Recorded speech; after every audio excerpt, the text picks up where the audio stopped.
You have to start my term from November 5th, okay? Or November 6th if you want. Donald Trump, who likes to compare himself, always favorably, to the nation's other presidencies, knows the clock is ticking on his. His number one second-term goal? To disrupt and dismantle Washington's inbred status quo. We're going to reduce regulation, waste, fraud, and inefficiency. We're going to clean out the corrupt, broken, and failing bureaucracies, and that's what we're going to be doing. Since the 1980s, the Beltway has remained largely impregnable, despite many presidents' best efforts. The era of big government is over. 30 wheel-spinning years later, what are Mr. Trump's chances? It seems clear the primary criteria for appointment to the Trump cabinet is relentless public assertions of loyalty to him personally. Alexander Hamilton, in Federalist 76, warned against the Senate confirming a president's nominees who would be the obsequious instruments of his pleasure. Just like in business, which is no different than politics, you reward loyalty and hard work. And look, Gates was able to deliver for President Trump in many different ways, and I think that he's being rewarded for that. Matt Gaetz has become the poster boy for a nominee made because of his pliant assent to Mr. Trump's will.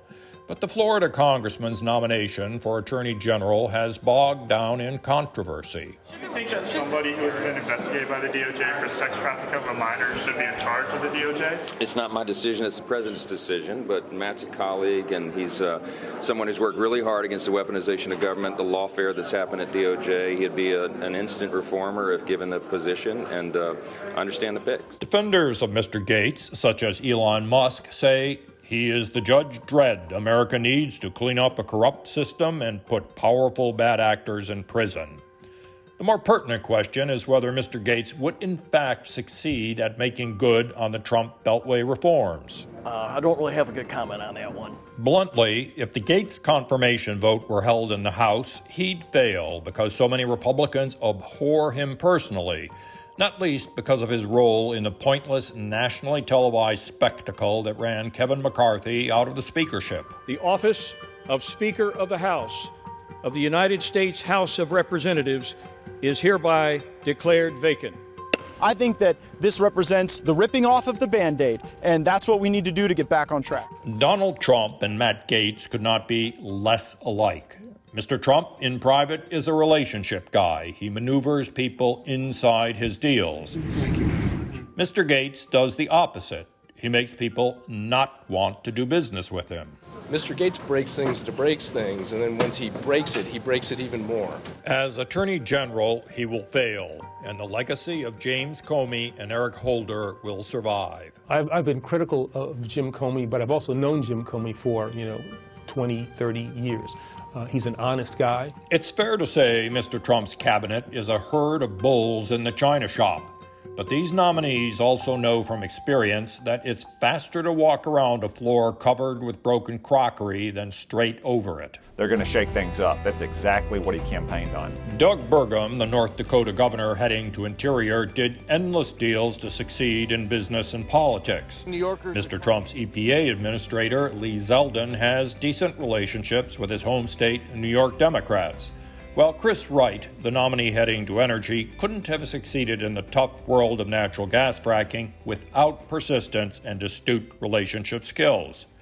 Two nominees less likely to reform Washington on current course are Pete Hegseth at Defense and Robert F. Kennedy Jr. at Health and Human Services. He's going to end the chronic disease epidemic, and he wanted my help to do it.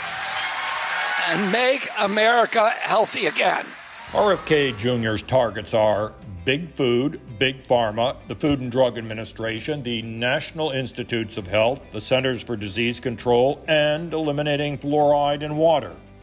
These agencies do need reform, but his impossibly sprawling agenda means he may change the national conversation, but possibly not much else. One way or the other, I'm going to be fighting to get this stuff out of our foods. I mean, we're poisoned. We have a generation of kids that are swimming around in a toxic soup right now. Mr. Hegseth was airlifted from his weekend hosting job on Fox News to be Secretary of Defense. The Pentagon is the greatest policy labyrinth in all history. Its woke problem can be solved overnight with a presidential directive. We're going to fix our military. We did it once, now we're going to have to do it again. But if Mr. Trump is serious about rebuilding the U.S. military, he needs a second-term secretary who knows the terrain at least as well as defense's bureaucrats.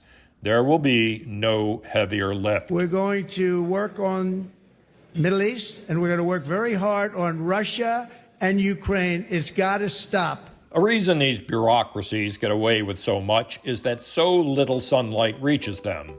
It's no surprise that, untended, Washington degraded into a swamp. Mr. Trump seems serious about pulling the plug on the swamp. Like everything else about his presidency, we'll see.